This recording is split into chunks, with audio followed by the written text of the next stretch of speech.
I get this question a lot. When I ask somebody, they say they want to get their first gun. Normally what I hear is something like this. So what do you want the gun to be for? I want it to be able to do everything. Range, home defense, and carry. Now that lends itself to be very difficult at that point. So what we've put together here is your home, your range, and your concealed carry gun. We're going to put together the best class that is a do-it-all type of pistol. We got 4 different classes here. You got your micro subcompact guns. You have your single stack guns right here. You have your subcompact double stack guns. You have your small full-size guns, normally labeled as a compact. Keep in mind, when you're looking at compact, subcompact, full-size, a lot of these names can be very misleading because they're talking in terms of their own line. So, for instance, this is the M&P Compact. It's the compact in their line when you look at their lineup, and then you go to a subcompact and so on and so forth. Don't pay attention too much to those labels on the guns. But you have your small full-size guns, and then you have your big heavier guns down here. So basically what we're going to do is we're going to rate them 1 to 10 on various things: capacity, shootability, attachments, weights, aftermarket, triggers, and the caliber that you choose. So let's start with the small subcompact guns here. This right here is a Glock 42. Keep in mind too, we may not go over every single gun here. I just want to show you the different classes and what you may be looking at if you go into a gun shop or if you're looking online. So with the small subcompact guns, these are definitely aimed at concealed carry. Capacity on this gun is 6 plus 1 in the chamber, so a total of 7 rounds in the gun, and then plus your spare magazine. Shootability with the gun is going to be a lot more difficult than what it looks like. I hear so many people, especially with their wives, I don't know what it is, but people relate women with small guns. Normally it's actually not the best thing to do. A gun like this is going to be pretty snappy in your hand. A 380 is generally a soft shooting round, but a small gun like this, there's not a lot to hold on to. It's really going to snap a lot in your hand. You will really notice that with the LCP2. Now I have small hands, so you know this gun is very small. Something like this, it actually hurts to shoot. Very good to carry, conceal, because it's so small. I think this gun is like 10 ounces unloaded, but shootability is not going to be something you're going to take to the range and say, oh my god, I had a great time with that gun. You're going to be thinking the complete opposite with this one.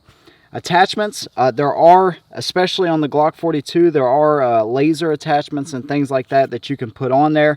It's a little bit more work to do it because you don't have a rail or anything like that. Weight, again, the weight on these guns is really nothing. This one's like 10 ounces. The 42 is like 13 ounces. So you're going to be doing very good on your weight. Aftermarket support, anything that says Glock, you're going to be able to find aftermarket items, no doubt. Ruger is another good one where you're going to be able to find quite a bit in the aftermarket, magazines, triggers, all that good stuff. The triggers on these guns, generally, depending if you buy a hammer fired or striker fired gun. This one is kind of a hybrid striker fired gun. It does have a hammer back here, but it's kind of like pre-cocked, so you actually get a decent, more like a striker fire pull out of this gun. It's pretty much on target whenever you shoot. And caliber in these, a lot of these guns are going to be chambered in 380. Keep in mind, 380, not only is it not as hard hitting with flesh and tissue and things like that, it's actually more expensive to shoot. So if you buy a bunch of rounds and you want to practice, you're going to be spending that extra money on the 380. It's not as popular either, so just keep that in mind. The subcompact guns, as far as a do-it-all pistol and rating these are probably going to be a 1, maybe a 2. So not the best choice for a do-it-all. Now let's step it up to the single stacks. All of these are in 9mm, and most of these options you can get 9, 40, and 45, okay? Going with the Shield, the new M2.0 review coming very soon, by the way. Capacity, you're now going to get 7 rounds of 9mm, so you're jumping up an extra round, and also you're going to have that better hard-hitting 9mm caliber. Shootability on these guns, once you step up to the single stacks, you're going to be able to feel your hand a lot more. The controllability, the shootability is going to be much more enjoyable. Typically, you're going to get better sights on here. This one actually has the night sight straight from Smith & Wesson. I believe these are Trigicons. And you're going to get a much better sight lineup and a much easier gun to handle and shoot. When you start talking about attachments, this one is the PPS. This one actually has 6-round magazine standard, and then you have a 7-round extended. On the M&P Shield, you actually have an 8-round extended. So this one has the same amount of rounds as the LCP or the Glock 42, but again, you have that 9mm caliber that is, again, easier to shoot, and it's cheaper to shoot. Again, awesome pair of sights, so you can get your sights lined up.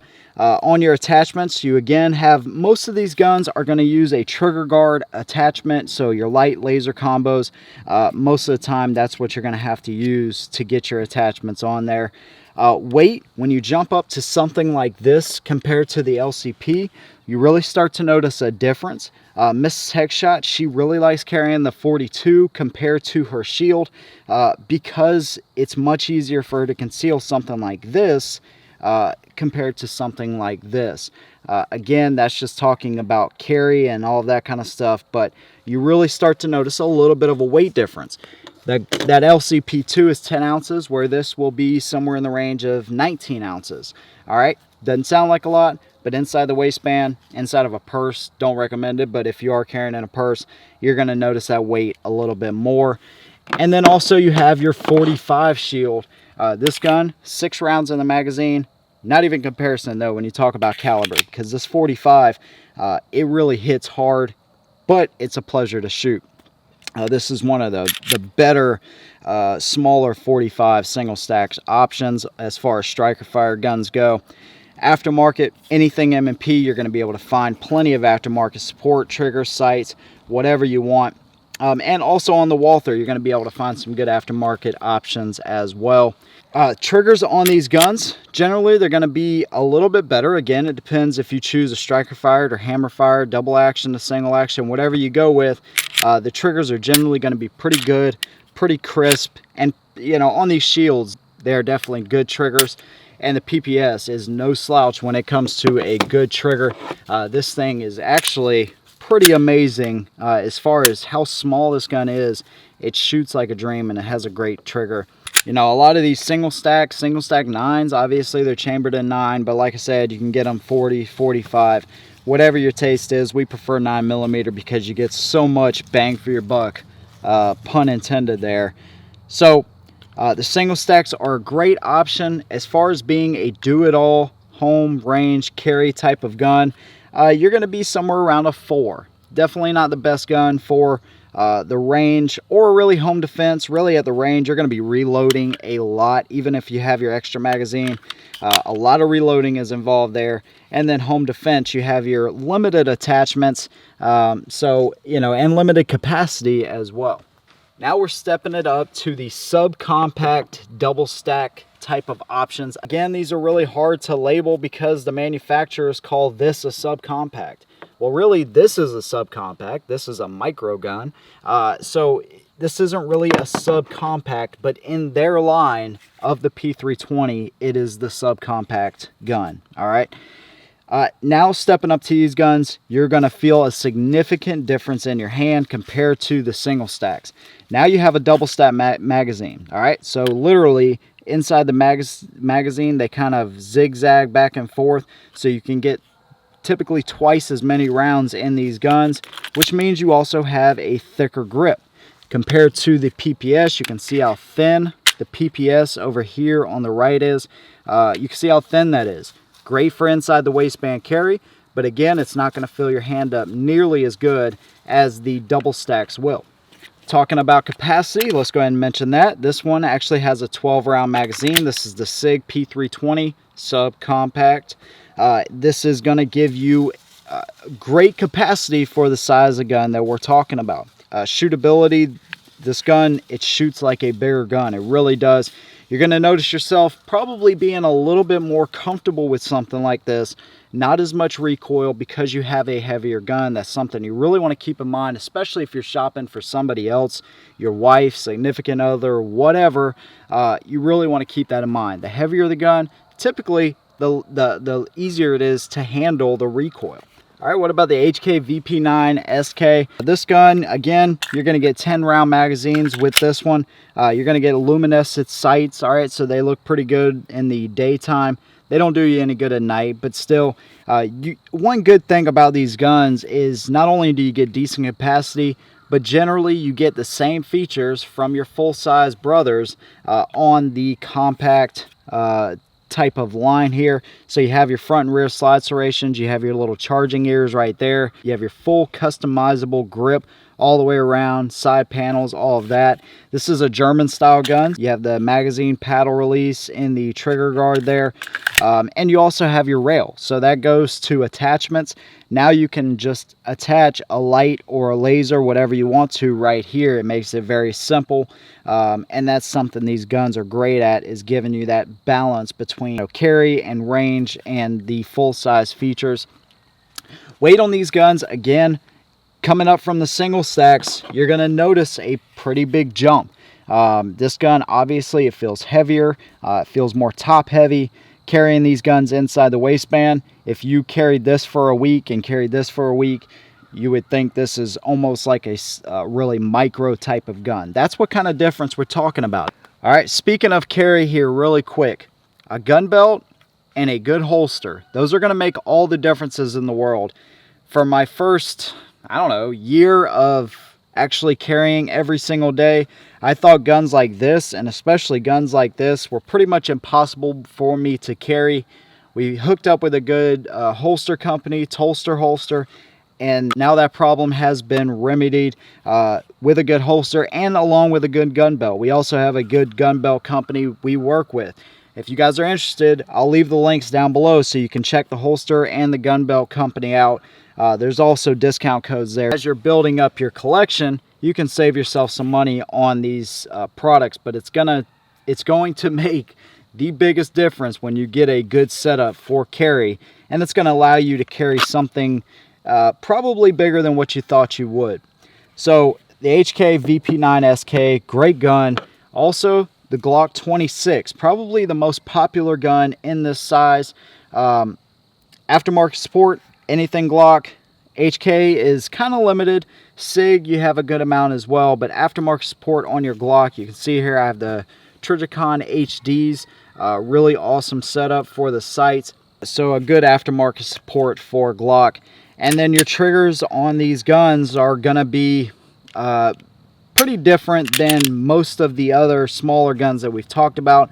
A lot of them have a little bit lighter triggers, especially the HK VP9 SK. It's not necessarily a really light trigger, but it's just crisp. And in your hand, you really feel confident with a trigger like this. And even the P320 SubCompact, this thing has an amazing trigger, shoots great. And then your caliber choices pretty much is unlimited, 9, 40, 45. There are some bigger guns chambered in 380. In this range right here, I would stay away from anything that isn't 9mm and up.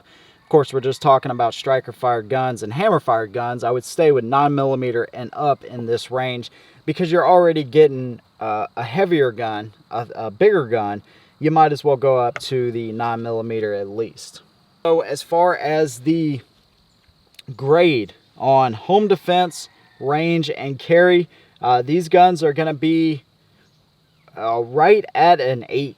You know, that's my opinion, because you're able to attach your lights for home defense.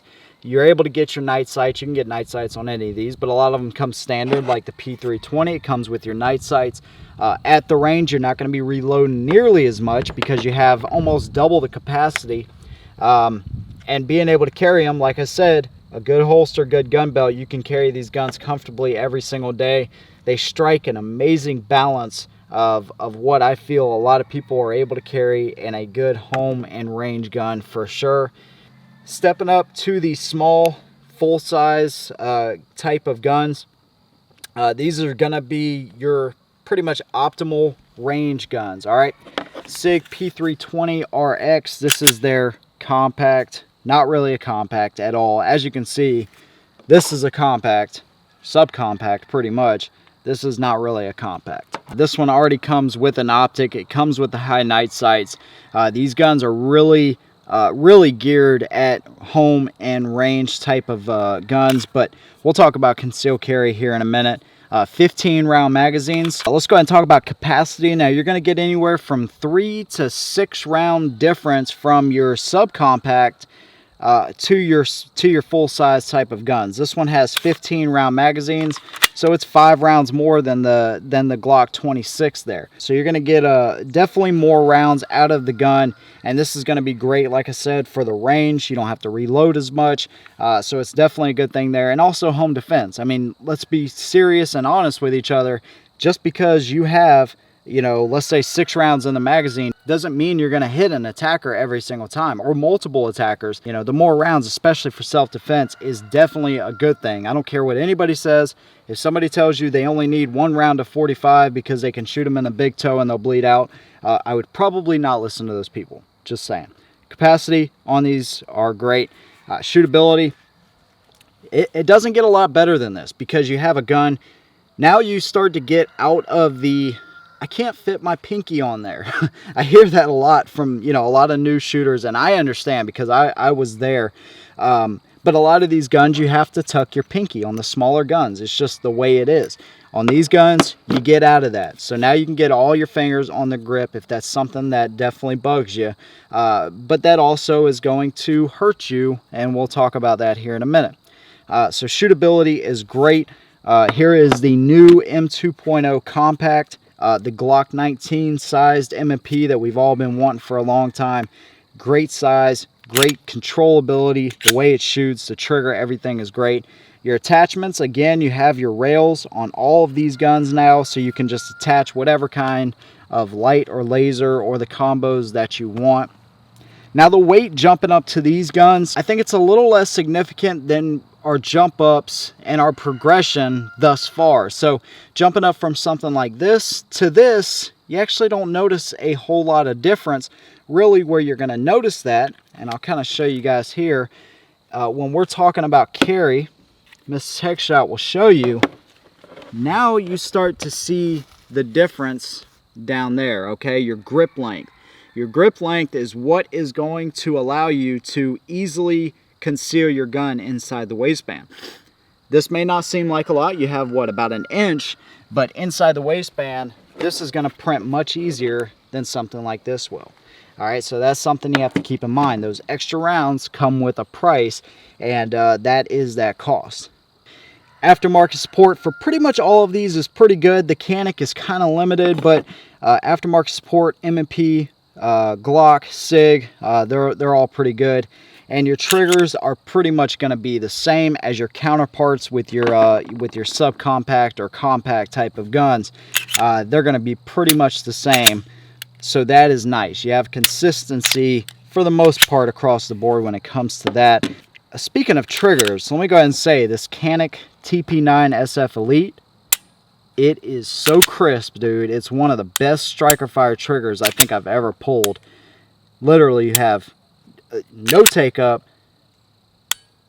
and there's your reset. This thing is great. If you want a gun that is on target and a great trigger, this is going to be a good gun. And then your new Gen 5 Glock 19, kind of underimpressed. I actually talked to our local dealer that we get guns shipped into all the time, Allied Arms. If you guys are in the Charleston area, check them out. They're great guys. But I was talking to those guys in there, and they said they have not actually seen a lot of sales. You know, they've seen some, but definitely a lot less than what they were expecting. I don't know how you guys feel about the new Gen 5 Glocks. You know, let us know down below, but I'm kind of underimpressed, needless to say. But 15 round magazines, you get 3 of these. Like I said, your aftermarket support is going to be great. Trigger, shootability, everything on this gun is great. And from here, you, again, 9mm, 40, 45. That's gonna be up to you. Just my personal opinion here really quick. 9mm, you get more rounds, it's cheaper to shoot. Modern 9mm is amazing. It really is an amazing round. 40 I'm not a fan of at all, and I believe that 45 is my second favorite round because it's a hard-hitting slug that you can throw out there and easily control as well. It just kind of pushes you. It doesn't really snap like the 40 does. But you also have 357 Sig, and there's all kinds of rounds out there depending on what you want to go with.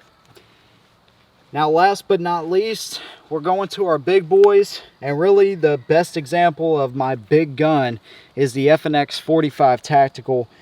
Just a all-around awesome zombie killer. I mean, this is what this gun reminds me of. It's just a big old 45, 15 round magazines. All right, so you're going to be jumping up to quite a big capacity. Let's say you go with a Glock 17 instead of the 19. You're going to get 17 rounds in the mag. If you go with the M&P full size, 17 round mags. So if you jump up a size from this, you're going to have even more rounds, anywhere from 2 to 4 rounds more than what you do in the small full size guns. But this gun is huge. I have small hands, and you can tell it right here in the grip. You're going to have a very shootable gun. Depending on what caliber you go with now, if you go with a 9 or a 40 or 45 in this size, you're going to be able to shoot this thing with a heck of a lot of confidence because it's so big and it's so heavy. It's going to suck up a lot of that recoil. Attachments, you're going to be able to attach pretty much anything. This one is actually milled for an R&R, so you can put a red dot on here. You can put your you can put your light combo. You can put your suppressor on here. And suppressors are important for inside your home because if you shoot a bunch of rounds without it, you may suffer permanent hearing loss. All right, so attachments are very important. Weight, you're going to feel quite a bit of weight difference. Now, this gun is big. I mean, it's just unfair to compare it with really anything on this table. But let's go to the Sig Legion, all right? Sig Legion, it's an all-metal gun, all right? It's actually a double to single action type of pull. So when you jump up from a metal gun, from a polymer striker fire gun, you're going to feel quite a bit of weight difference. You know, you definitely feel that in your hands, and you're going to feel that inside the waistband. But it's just one of those things. It depends on how important it is to you. Triggers on these guns, if you go with a double to single action gun, the double action pull, it takes some getting used to, and this is why I'm not a huge fan of this for concealed carry, because whenever you pull this out, you have a round chambered, you drop your hammer. When you pull this out on that first shot, you have a really long double action pull. It is smooth, but it's long, so that's something you want to keep in mind. You want to, for me, concealed carry, knowing how nervous and your adrenaline rushing and everything, I feel like for me it's more important to have a more consistent trigger pull each and every shot. But with that being said, there is nothing like a single action trigger, and this thing is just beautiful. A little bit of take up and it just breaks. It's an awesome trigger, and I really like it a lot. So when you jump up to these guns, like I said, the trigger is amazing. The way this gun shoots in the hand is amazing. For a gun to start out with, if you're a brand new shooter, a heavier gun like this is going to feel really good whenever you're firing, because again, it sucks up a lot of that recoil. This is a great shooting gun. You guys have asked me in the past how the discoloration has been going with this gun, and I have noticed underneath the rail section here, you can see the discoloration. And at some point, somewhere along the way, I got some water on this thing, and I don't know when the last time I cleaned it is, but I definitely need to do that because this is an expensive gun. I mean, you're talking about $1,200 for a handgun. It's very expensive, but I do see some surfaced rust on here starting to happen. So that's something I definitely need to take care of. That kind of makes me nervous a little bit, needless to say. And then also the grip texturing, or the grips themselves, have been discolored somewhere along the way. We got something on there.